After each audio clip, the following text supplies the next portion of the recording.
She sat in the back of the oppressive wood-panelled room, a ghost in a borrowed black dress. The family in the front row, the widow, the son, the daughter, looked through her as if she were made of glass. They were the Blackwells, a dynasty of steel and ice, waiting to claim their empire. She was Seraphina Hayes, the nurse who had held the old man's hand. No one noticed her. No one spoke to her. But in 10 minutes, her name would be the only one that mattered, unleashing a war that would expose a secret buried for 30 years. The offices of Covington, Steele, and Croft were designed to intimidate. They occupied the 40th floor of a glass and steel tower in downtown Chicago, but the inside was a fortress of old-world money. Mahogany walls, smelling faintly of lemon oil and old leather, were adorned with portraits of men long dead. The carpet was so thick it seemed to absorb all sound, all hope. Seraphina Hayes sat on a spindly-legged chair near the door, her worn handbag clutched in her lap. She felt like a mouse that had wandered into a lion's den. In the front row, on a plush leather sofa, sat the Blackwells. Catherine Blackwell, the widow, was a sculpture of icy blonde perfection. Her black Chanel suit was impeccable, her grief manifested as a single, flawless pearl earring. She hadn't shed a tear at the funeral. She'd merely seemed inconvenienced. Beside her, Marcus Blackwell, the heir apparent, tapped his $20,000 Patek Philippe watch. He was a man bursting out of his custom-tailored suit, his face ruddy with impatience and expensive scotch. He'd been an acting CEO of Blackwell Industries for a year, and everyone knew he was waiting for the acting to be removed. Then there was Beatrice Blackwell Smythe, the daughter. She'd married into an even older name and radiated a brittle, aristocratic disdain. She was currently whispering to her mother, loud enough for Seraphina to hear. "Mother, must we be here? It's so funereal. Can't Finch just email us the distribution?" "It's protocol, dear," Catherine murmured, her eyes fixed on the empty chair at the head of the massive conference table. "Your father was a traditionalist. That is, when he wasn't being a sentimental old fool." Seraphina flinched. She was, she assumed, the sentimental fool's final project. She had been Arthur Montgomery Blackwell's private nurse and companion for the last 2 years of his life. The family had hired her, barely glanced at her resume, and then dismissed her from their minds. They had visited their patriarch at Blackwell Manor once a month for a mandatory, silent, 30-minute dinner. Seraphina had been there every day. She was the one who listened to his stories about building his empire. She was the one who held a glass of water to his lips when the tremors in his hands grew too strong. She was the one who sat with him on the terrace at 3 a.m. when the pain kept him awake, listening as he pointed out the constellations, his voice thick with regret. A door opened, and Mr. Alistair Finch entered. He was a tall, thin man who looked as old as the mahogany. He carried a single, leather-bound document. "Thank you all for coming," he said, his voice dry as parchment. He sat, adjusted his spectacles, and looked at the family. His eyes flickered, just for a millisecond, to the back of the room. He was the only person who had acknowledged Seraphina's presence, offering her a curt nod when she arrived.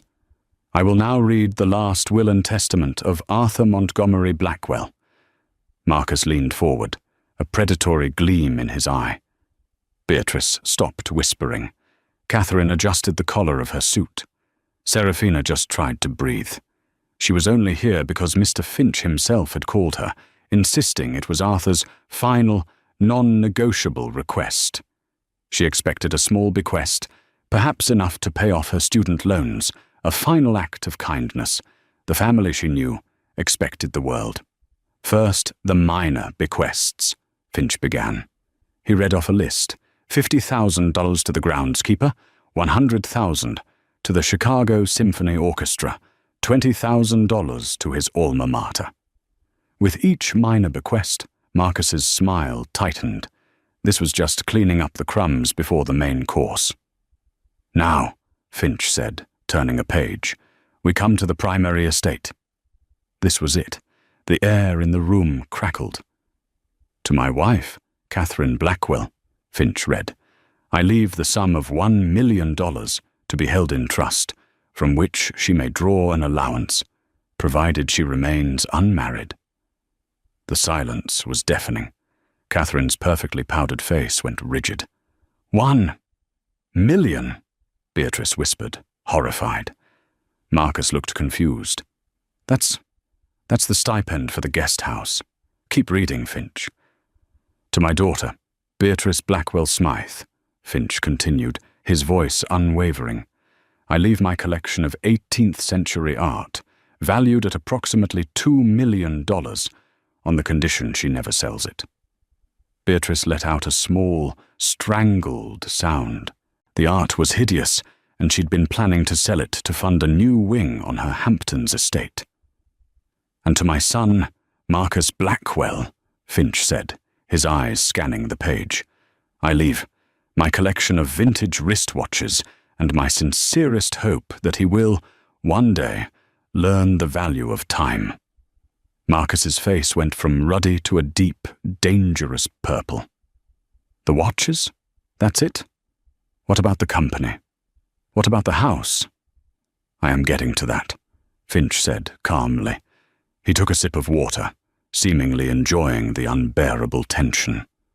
"All the rest, residue and remainder of my estate, both real and personal," he read, "including the 51% controlling stake in Blackwell Industries, the property known as Blackwell Manor and all its contents, the penthouse apartment in New York, the villa in Tuscany, and the entirety of my liquid assets and investment portfolios, valued at approximately $900 million. Marcus was practically vibrating, a grotesque smile spreading across his face. He thought it was a joke, a final test from his father. Finch looked up, over the heads of the family, his gaze landing directly on the invisible woman in the back row. "I bequeath, in their entirety, to Ms. Seraphina Hayes." If a bomb had detonated in the room, it would have been less violent than the silence that followed. Catherine Blackwell's hand, which had been resting on the arm of the sofa, clenched so hard her knuckles turned white. Beatrice's jaw unhinged, her perfectly applied lipstick suddenly looking garish. Marcus was the first to move. He stood up slowly, the heavy oak chair scraping loudly against the floor. "What did you say?" he hissed, his voice a low growl. Mr. Finch did not flinch. He repeated, "I bequeath, in their entirety, to Ms. Seraphina Hayes." "Who the hell?" Marcus spun around, his eyes sweeping the room. "Is Seraphina Hayes?" It was Beatrice who saw her first. Her gaze traveled to the back of the room, to the insignificant woman in the cheap dress. Her eyes widened, first in confusion, then in pure, unadulterated contempt. "It's her," Beatrice whispered, pointing a trembling, diamond-ringed finger. "It's the nurse." 3 pairs of eyes, blue and cold as glacial ice, snapped to Seraphina. It was the first time they had ever truly looked at her. In that moment, she was no longer glass. She was an obstacle. She was the enemy. Seraphina felt the blood drain from her face. She couldn't feel her hands. She wanted to be sick. 900 million. The company. The house. "No," she whispered, shaking her head. That can't be right. That's a mistake." "The only mistake," Marcus snarled, taking a step toward her, "is that you're still breathing." "Mr. Blackwell," Finch's voice cut through the room like a whip. "Sit down. Any threats will be noted." "This is a joke," Marcus roared, ignoring him and advancing on Seraphina, who shrank back against the wall. You You little gold-digging leech! What did you do? What did you do to him? Did you poison his mind? Did you sleep with him? Marcus! Catherine's voice was sharp. She was on her feet now, her composure cracking, revealing the raw fury beneath. Don't be grotesque. She turned her venom on Finch. Alistair, this is a farce. My husband was senile. He was medicated. He was not of sound mind. This creature obviously exerted undue influence. The will is invalid. We will contest this. We will have her arrested. I assure you, Mrs. Blackwell, Finch said, opening his briefcase, that will not be possible. Arthur was, as you say, a traditionalist. He anticipated your reaction. He pulled out 3 documents and slid them onto the table. These are 3 separate, independent psychiatric evaluations conducted by 3 of the top specialists in the country. The last one was conducted just 48 hours before he signed the will. All 3 declare him to be of perfectly sound mind and body, and acting of his own free will. He pulled out a 4th item, a small sealed envelope. He also recorded a video statement to be played in the event of a contest. Would you like me to play it? Or shall I save it for the courtroom? Catherine's face was a mask of hatred. She knew, in that instant, that she had been utterly and completely outmaneuvered by her dead husband. Beatrice, finally finding her voice, let out a wail. A home. He gave a home to a servant. She can't have it, Marcus yelled, his face slick with sweat. I run that company. It's mine. It's my birthright. It appears, Mr. Finch said, standing, that your birthright has been reassigned. Miss Hayes is now your boss. In fact, she is the boss of all of you. He turned to Serafina, his expression softening, almost imperceptibly. Miss Hayes, this meeting is concluded. The Blackwells may see themselves out. He gestured to the door. Marcus looked as if he was going to charge, but Catherine, with a cold, calculating look, put her hand on his arm. Not here, Marcus, she said, her voice dangerously quiet. This is not over. This is far from over. She turned to Serafina. Her eyes raked over her, from her scuffed shoes to her trembling hands. It was a look of such profound loathing that Serafina felt it like a physical blow. You may have his money, Catherine hissed, but you will never be one of us. You will live to regret this day. I will burn every penny I have to see you destroyed. Beatrice followed her mother, sobbing. I'm ruined. He's ruined me. Marcus was the last to leave. He stopped in the doorway, looming over Serafina. He didn't speak. He just pointed a finger at her, then drew it across his throat in a slow, deliberate motion. Then he was gone. The heavy door clicked shut, leaving Serafina alone in the vast, silent room with Alistair Finch. The adrenaline faded, and her legs gave out. She collapsed back into the spindly chair, her body shaking violently. Mr. Finch, she stammered, tears blurring her vision. I don't understand. Why? Why would he do this to me? This isn't a gift. It's a death sentence. On the contrary, Miss Hayes, Finch said, walking over to her. He pulled a small, heavy, ornate brass key from his pocket and placed it in her trembling hand. This is not a death sentence. He then handed her a thick, cream-colored envelope, sealed with the Blackwell family crest. Her name was written on the front in Arthur's familiar, shaky hand. This, Mr. Finch said, is your armor. Serafina didn't go to Blackwell Manor. The thought of that cold, sprawling monument to a loveless family made her skin crawl. She didn't go to the New York penthouse or the Tuscan villa. She took a taxi back to her tiny, one-bedroom apartment on the north side, the one with the rattling radiator and the view of a brick wall. The key felt like a block of ice in her pocket, and the letter felt like a bomb in her handbag.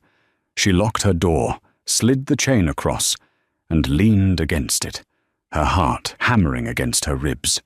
The transition from invisible nurse to billionaire target had taken less than 15 minutes. She sat on her second-hand sofa, the thick envelope heavy in her lap.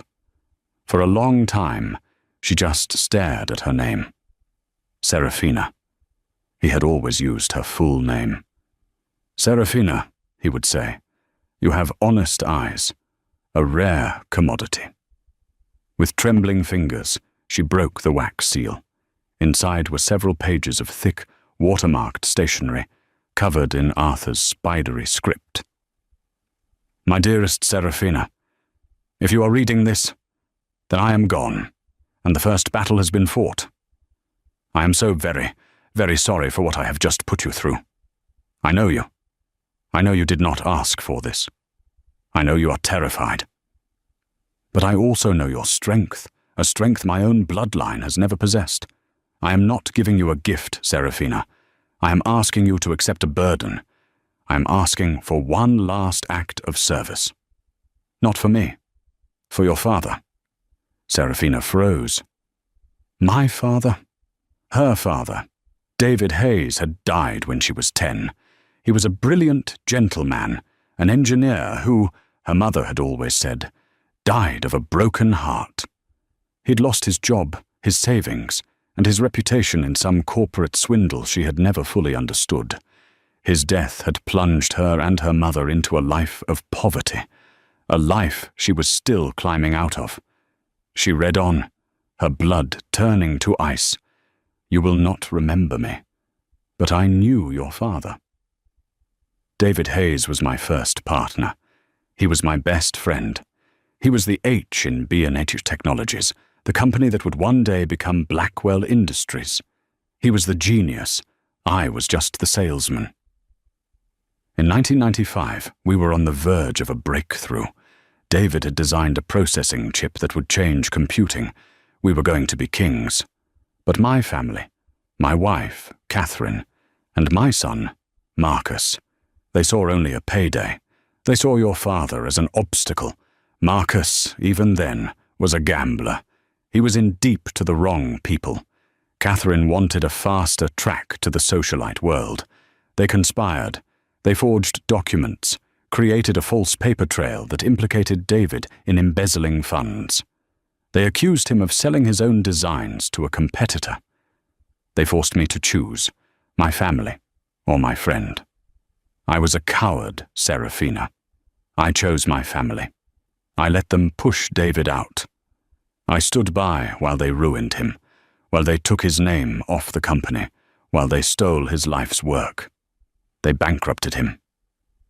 And it killed him. Serafina let out a choked sob, her hand flying to her mouth. The letter was shaking. All these years, she'd thought he was a failed businessman. He'd been destroyed. I have lived with that sin for 30 years. I watched my wife become a monster of ambition and my son become a creature of pure greed. I let them build an empire on the grave of a better man. I couldn't stop them, but I could create a contingency. 2 years ago, I found you. It was not an accident, Serafina. I sought you out. I needed to see if any of your father's decency had survived in you. And it had. You spent 2 years caring for the man whose family destroyed yours. You did it with kindness, with patience, with a quiet dignity that shamed me to my core. My family failed every test I ever gave them. You passed them all without ever knowing you were being tested. This is not a gift. It is restitution. It is the restoration of what is rightfully yours. Blackwell Industries was built on your father's genius. It belongs to you, but they will not let it go. They will try to destroy you, just as they destroyed him. Which brings me to the key. Serafina looked at the heavy brass key on her coffee table. It was ornate, old-fashioned. The key opens a room in Blackwell Manor. A room that only I and now you know exists. Go to the library. Find the third shelf, the section on Roman history.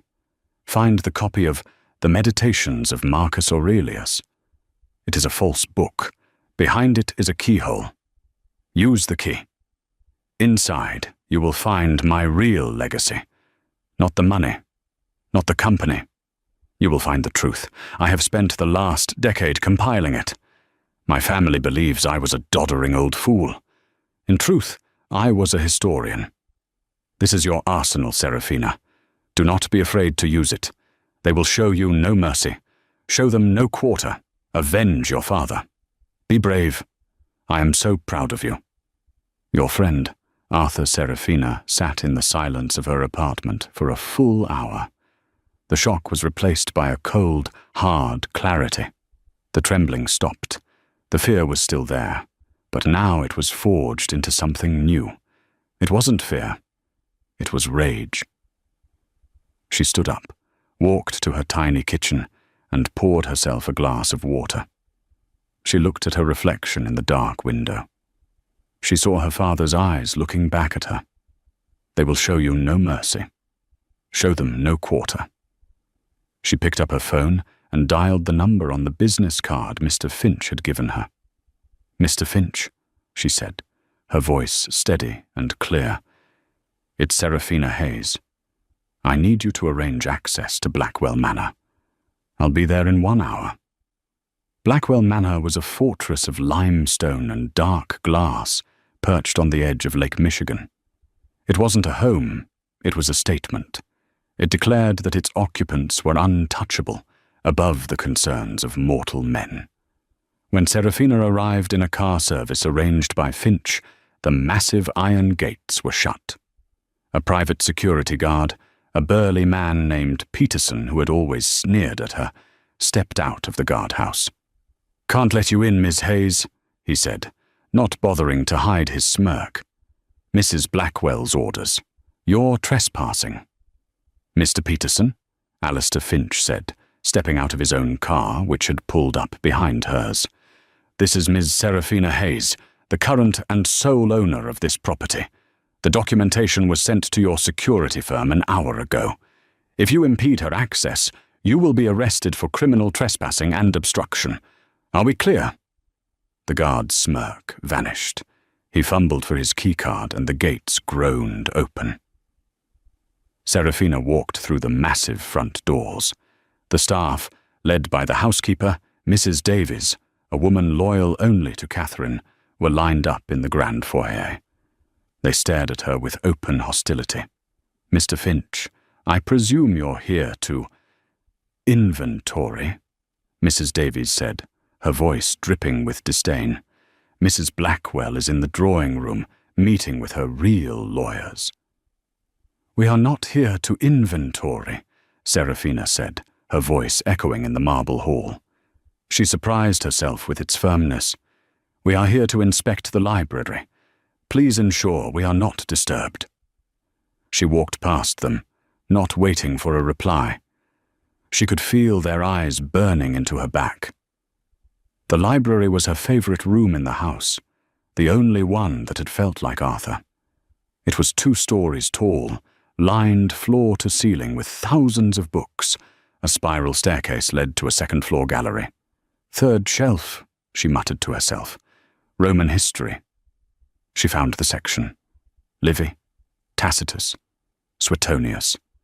And there, a dark, red, leather-bound copy of The Meditations of Marcus Aurelius. Her hand was shaking again as she pulled it. It wasn't a book. The spine and front cover were attached to a small, heavy box. Behind it, just as Arthur had written, was a brass keyhole. Finch stood guard at the door. Serafina inserted the heavy key. It turned smoothly, and with a heavy, oiled thunk, a section of the bookshelf clicked and swung inward, revealing a dark, narrow opening. It was a hidden door, perfectly flush with the shelves. "My God," Finch breathed. "I worked for him for 40 years. I never knew." "He said no one did," Serafina replied. She found a light switch and a set of narrow stairs illuminated, leading down. She descended into the darkness, Finch following close behind. The stairs opened into a room that was the complete opposite of the manor above. It was a bunker. The walls were concrete, the lighting was starkly modern, and the air was cool and climate-controlled. It was a private office. One wall was lined with file cabinets, each with a high-security lock. Another held a bank of computer servers, humming quietly. And in the center of the room, on a simple, modern steel desk, sat a single item. A thick, black, leather-bound ledger. Serafina walked toward it. It wasn't a journal. It was, as its title suggested, a record. Printed on the cover in simple gold leaf were 2 words, the David Hayes account. She opened it. The first page was a copy of the original B&H Technologies Partnership Agreement, signed by Arthur Blackwell and David Hayes. The next page was a copy of the forged documents Catherine and Marcus had used to frame her father. And the pages after that.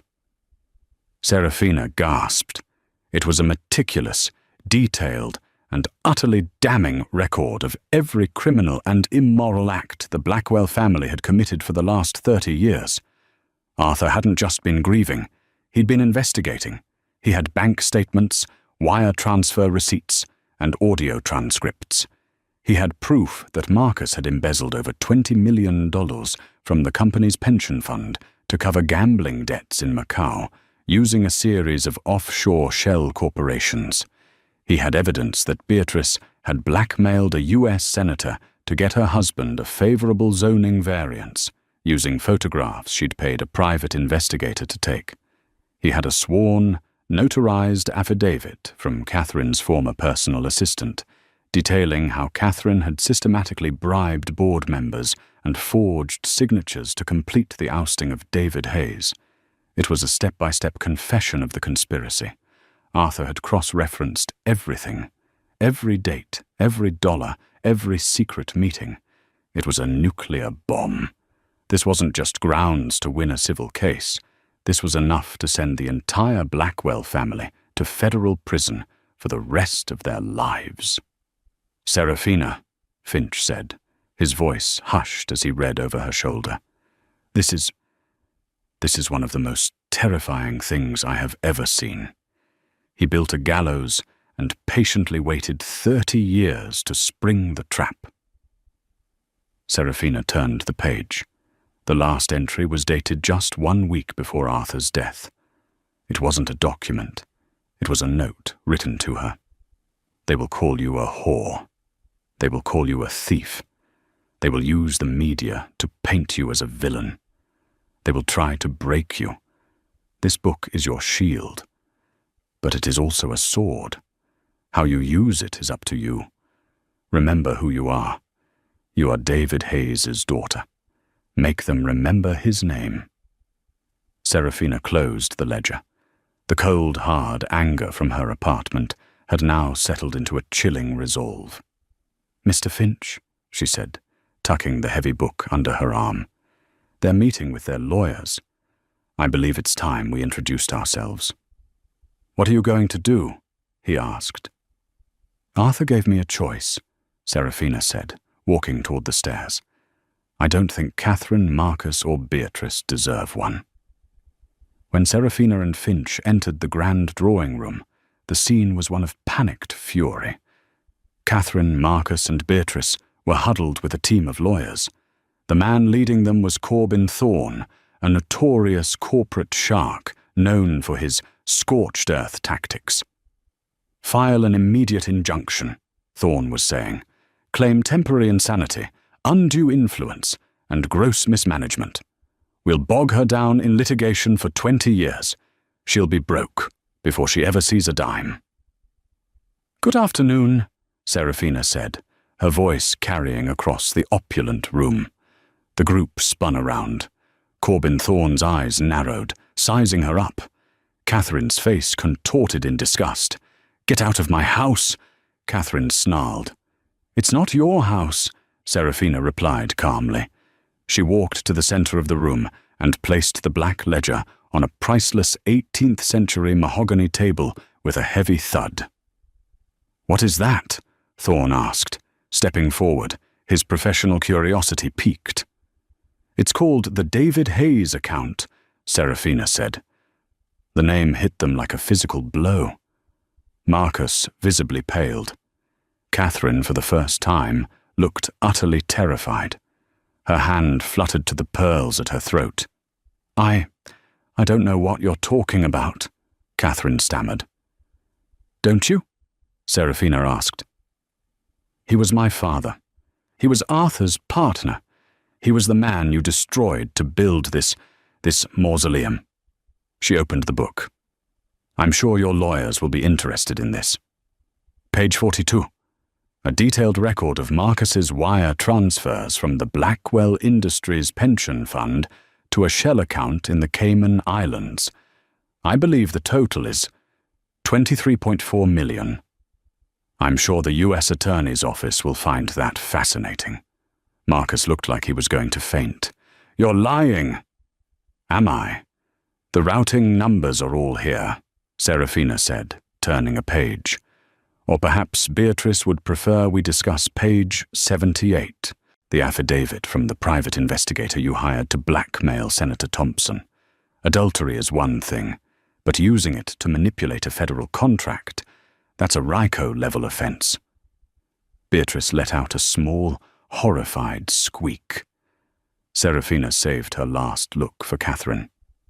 And then, there's the masterpiece, the entire first section. A 30-year conspiracy to commit corporate fraud, forgery, and wire fraud, all to steal my father's company. She looked at Corbin Thorne, who was staring at the book, his predatory smile completely gone. "This is not a will contest, Mr. Thorne," Serafina said, her voice ringing with an authority she never knew she possessed. "This is a criminal confession, and I am now the sole owner of Blackwell Industries, the company you defrauded." She turned back to the family. They were broken. The Ice Queen, the arrogant heir, the snobbish princess, they were just small, terrified, guilty people. "Here is what is going to happen," Serafina said, her voice dropping to a steely whisper. "You are going to call off your lawyers. You are going to drop your contest. You will pack one suitcase each. A car will be here in 1 hour to take you to a hotel. You will never set foot in this house or any other Blackwell property again. You will sign a full abdication from the board. In exchange," she paused, "I will consider not handing this book over to the district attorney." You can't," Catherine whispered. "I can," Serafina said. "I'm the boss now. You have 1 hour." She turned and walked out of the room, Finch at her side. The next few weeks were a blur. The media went insane. "Mystery nurse inherits Blackwell fortune," screamed the headlines. Paparazzi camped outside her apartment building, forcing her to move into a secure condo downtown, paid for by the estate. The Blackwells, however, went silent. Just as she had demanded, they dropped their contest. Corbin Thorne released a statement saying the family wished Ms. Hayes well and were confident in her ability to lead Blackwell Industries. They had vanished from public life. Serafina, guided by Finch and a new, hand-picked board, took control. The first few meetings were brutal.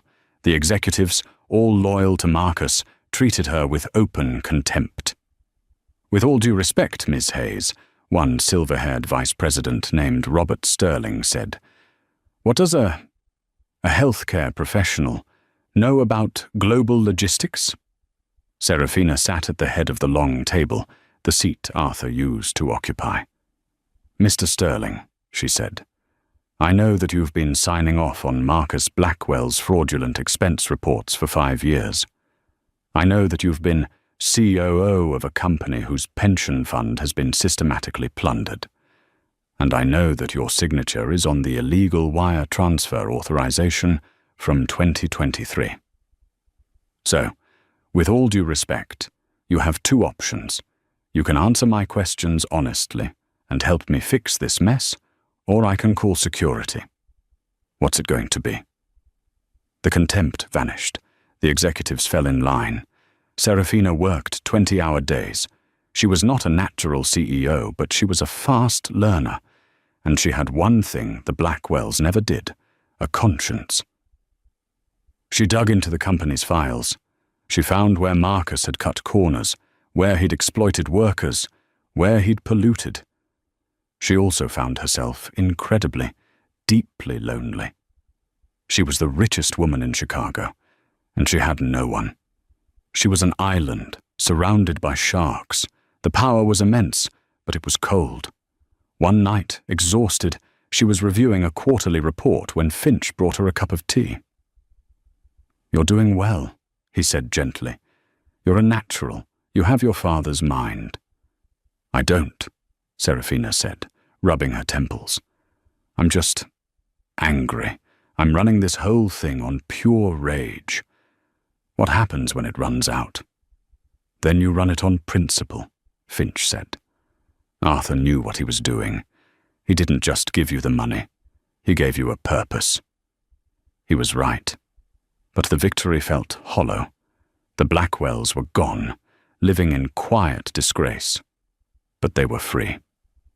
They were rich, even without the empire. Catherine had her trust, Beatrice her art, Marcus his watches. They had gotten away with it. Her promise to consider not pressing charges felt weak. It felt like her father's cowardice. That's when the phone call came. It was from an unknown number. "Ms. Hayes?" The voice was gravelly, frightened. It was Marcus. "What do you want, Marcus?" I need to see you. Please, it's my mother. She's not right. She's obsessed. She's planning something. I think you're in danger." Serafina agreed to meet him, against Finch's strenuous objections. She chose a public place, the crowded atrium of the Chicago Cultural Center, under the massive Tiffany dome. She brought her own security, 2 plain-clothed men who stayed 20 feet away. Marcus looked terrible. He had lost weight. His expensive suit hung on him, and his hands were shaking. He looked like a man who hadn't slept in a month. "Thank you for coming," he rasped, sitting across from her. "What is this, Marcus?" "It's my mother," he said, his eyes darting around. "She's lost it. You took everything. Her name, her house, her power. She's been meeting with very bad people. Not lawyers. People like the ones I used to owe money to. What are you talking about?" "She has a new will," he whispered, leaning in. She found a new will, one that supersedes yours. It leaves everything to her. It's dated 2 days after yours was signed." Serafina's blood ran cold. "It's a forgery." "Of course it is," Marcus hissed. "But it's a perfect forgery. She's found an expert, and she has a witness. A nurse from the hospital. She paid her off. She's going to claim Arthur signed it during a moment of lucidity just before he died, after you'd left. She's going to file it tomorrow." "It won't work," Serafina said, though her heart was pounding. "Finch has the video statement. He has the psych evaluations." "You don't understand," Marcus said, grabbing her arm. "Her new story isn't that you influenced him. Her new story is that you murdered him. She's going to claim you found out about the new will and you overdosed his medication. She's paid a coroner to back it up. She's going to have his body exhumed. She's not trying to win a civil case, Serafina. She's trying to put you in prison for murder." Serafina stared at him, horrified. This was a level of evil she hadn't anticipated. "Why are you telling me this?" she asked. "Why betray her?" Marcus looked down at his trembling hands. "Because she's using my contacts, the forger, the coroner. These are dangerous men. When this is over, they're not just going to walk away. They'll own us. She's drowning us all."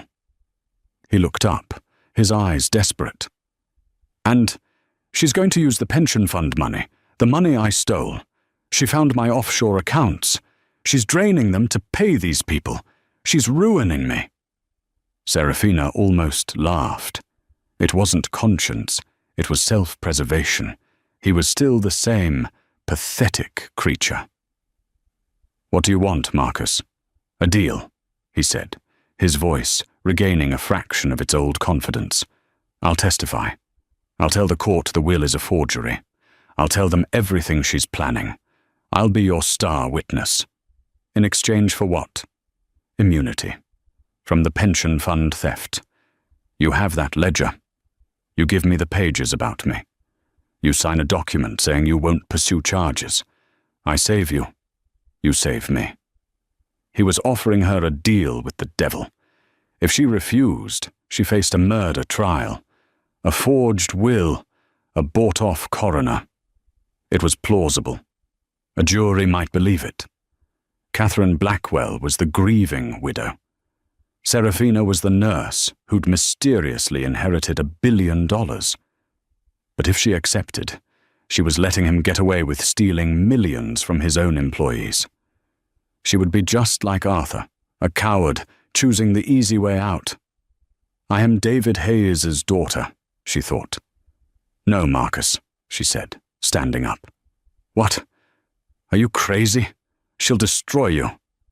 "No, she won't," Serafina said, her voice like ice. "You seem to have forgotten something. I have the ledger. I have the truth. You want to make a deal? Fine.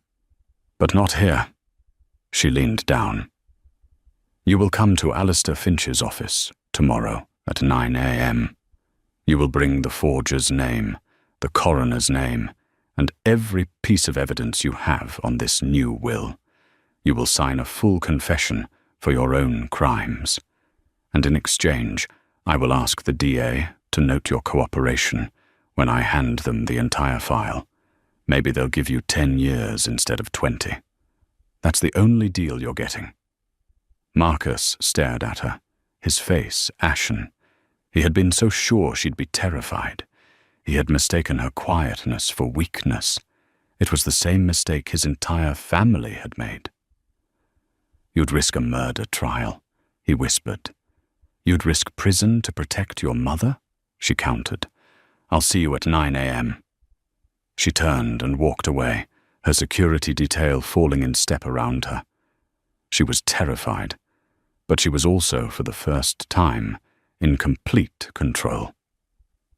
The next morning, Marcus didn't show up. 9 a.m. came and went. At 10:15 a.m., Alistair Finch entered his conference room, where Serafina had been waiting. "He's not coming," Serafina said, her stomach sinking. "No," Finch said, his face grim. "He's not. But Catherine is. She's filed the new will, and she's filed a petition for an emergency hearing and an order to exhume Arthur's body. The hearing is this afternoon. She's accusing you of first-degree murder." The emergency hearing was not held in a grand, wood-paneled courtroom, but in a functional, windowless chamber reserved for probate and emergency motions. It was, if possible, even more claustrophobic. The air was thick with the scent of floor wax and controlled panic, but the media had found it. The room was a circus.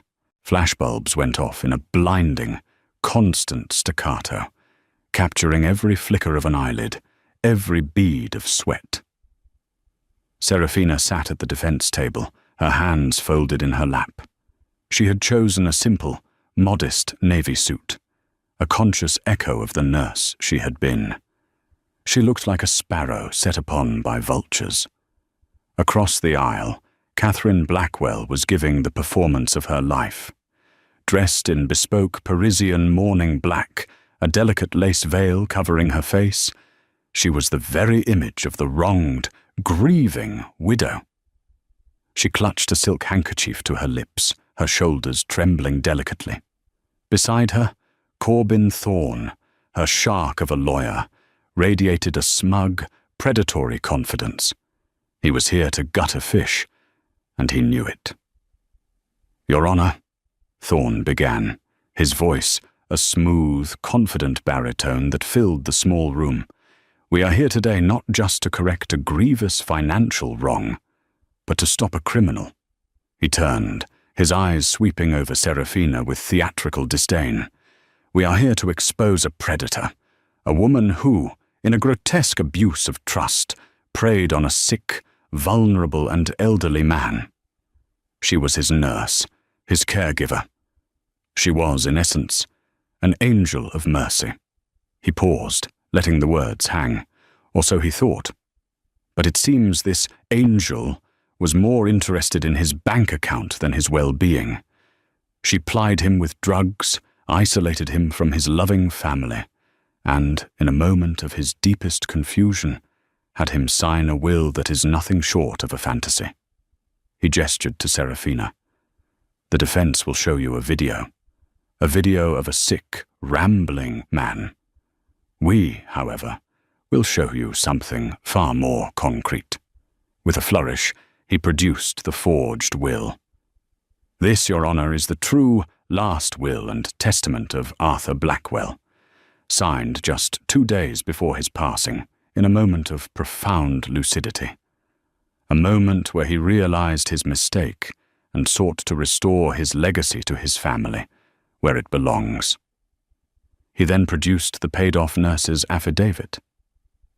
"We have a sworn statement from another caregiver, a Ms. Lydia Kent, who witnessed Ms. Hayes berating Mr. Blackwell, pressuring him, threatening him."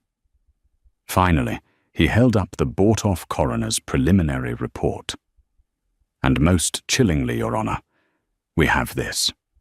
A preliminary toxicology report requested by my client that shows pharmacological inconsistencies in Mr. Blackwell's system at the time of his death. Levels of medication that are not just high, Your Honor. They are lethal." The room erupted in a collective, horrified gasp. The flashbulbs were a solid wall of light. "Killer!" someone shouted from the gallery. "She didn't just influence him," Thorne roared. "When she learned he had written her out of this new, valid will, she silenced him. We are petitioning for an immediate injunction, a full exhumation of the body, and a criminal referral to the district attorney for the arrest of Serafina Hayes on suspicion of first-degree murder." The judge, a stern woman named Helen Price, looked at the report, then at Serafina. Her expression was grim. This was a coherent, damning narrative. The grieving widow, the new will, the medical evidence. "Mr. Finch," the judge said, her voice heavy. "Your response. And it had better be good." Alistair Finch stood. He was the only calm person in the room. He buttoned his suit jacket, adjusted his spectacles, and walked to the podium. "Mr. Thorne, Your Honor, has just told a remarkable story. It's compelling, it's dramatic, and it has absolutely no basis in reality. It is not just a fabrication, it is an active, criminal conspiracy. He has presented a forged will, a perjured affidavit, and a fraudulent medical report, and we can prove it." Thorne laughed. "Proof? You have nothing. A shaky video of a senile man." "Oh, we have more than that," Finch said, his voice quiet but carrying. "Mr. Thorne has built his entire case on a foundation of lies, and we have a witness who will testify to the construction of those lies. The defense calls Mr. Marcus Blackwell." The name landed like a stone. Catherine, behind her veil, froze. Her trembling stopped. She looked at Finch, her eyes narrowing in confusion. "Marcus," she whispered, loud enough for the front row to hear. He's not here." Corbin Thorne looked baffled. "Your Honor, Mr. Blackwell is not on our witness list. We don't know his whereabouts." "Oh, I do, Mr. Thorne," Finch said, turning to the heavy oak doors at the back of the courtroom. "He is at this very moment in the custody of the U.S. Marshals." The doors swung open. Two marshals entered, and between them, his hands cuffed in front of him, was Marcus Blackwell. He was no longer the arrogant heir. His face was grey, his expensive suit was rumpled, and he looked utterly defeated. The courtroom exploded. This time, the judge had to slam her gavel for a full 30 seconds to regain order. Catherine was on her feet, her veil forgotten, her face a mask of pure shock and fury. "Marcus, what is the meaning of this? What have you done?" "Mrs. Blackwell, sit down," Judge Price ordered. Marcus was brought to the stand. He was sworn in, his hand shaking so badly he could barely raise it. He did not look at his mother. "Mr. Blackwell," Finch began, his voice surgical, "you turned yourself in to the U.S. Attorney's office this morning, did you not?" "Yes." Marcus's voice was a reedy whisper. "In doing so, you provided a full confession regarding several financial crimes, including the embezzlement of over $23 million from the Blackwell Industries Pension Fund." Thorne was on his feet. "Objection. Relevance." "It is profoundly relevant, Your Honor, as it establishes the desperation of this family," Finch countered. "Overruled," the judge snapped. "Continue." "And you also," Finch continued, "provided testimony regarding the matter before us today? Mr. Blackwell, I show you what Mr. Thorne has presented as your father's final will. Have you seen this document before?" Marcus looked at it, then at his mother. Her eyes were burning into him, a look of such concentrated hatred that he flinched. "Yes," he said. "And where did you see it?" "In my mother's study, 2 weeks ago." "Was your father, Arthur Blackwell, present?" "No." "Then who was?" Marcus took a shaky breath. "My mother and a man named Louis Petrov. He's a specialist, a forger." The room was utterly silent. Catherine gripped the table, her knuckles white.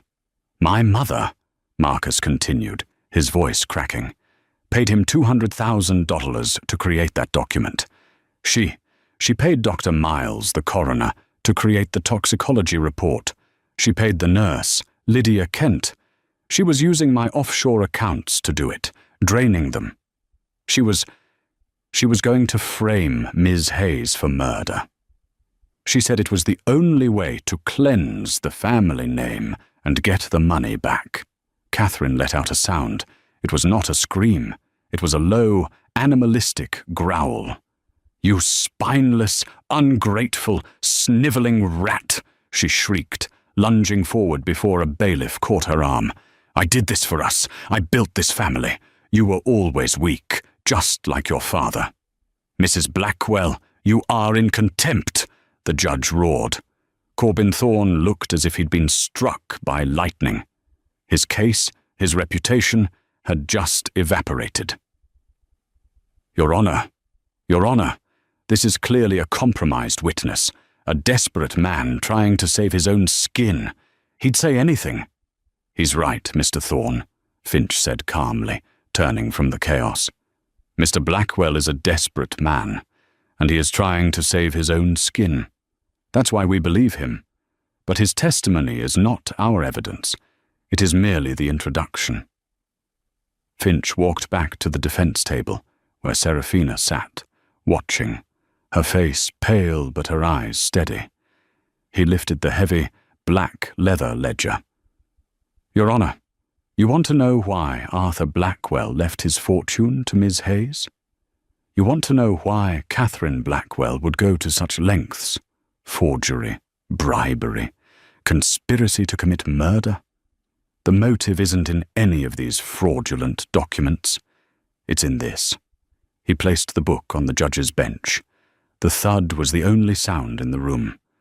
"It's called the David Hayes account, and it is Arthur Blackwell's personal, 30-year meticulous record of the crimes, frauds, and immoral acts of his own family." Catherine, who had been struggling against the bailiff, went utterly still. The blood drained from her face. This was the blow she had not anticipated. The book. "It details," Finch announced to the stunned courtroom, "the original sin. A 30-year-old conspiracy led by Catherine Blackwell to defraud, bankrupt, and ultimately destroy Arthur's first partner, a man named David Hayes." Finch turned and pointed directly at Serafina, "a man who was her father. The will was not theft, Your Honor. It was restitution. This book contains the proof of the pension fund theft. It contains the details of the senatorial blackmail. And it contains, in Arthur's own hand, a full account of the corporate fraud that built the Blackwell empire." He looked back at the judge. "This hearing is a mockery. It's the final, desperate act of a criminal dynasty. We move for immediate dismissal, and we ask that the court recognize the U.S. Attorney and 2 federal agents who have been patiently waiting in the gallery. I believe they have an arrest warrant for Mrs. Catherine Blackwell, and quite possibly," he added, with a cold look at Thorne, "for her counsel on charges of conspiracy, forgery, and suborning perjury." As the agents moved in, Catherine didn't fight. She didn't weep. The Ice Queen had shattered, leaving only a hollow, defeated woman. She was cuffed, and as they led her past Serafina, she stopped. Their eyes met for the first time as equals. "It was all for nothing," Catherine whispered, not in remorse, but in bitter, profound regret. Then she was gone. The epilogue was swift. The reckoning was total. The Blackwell Empire, built on a grave, had collapsed into one. Catherine was convicted and died in prison 2 years later.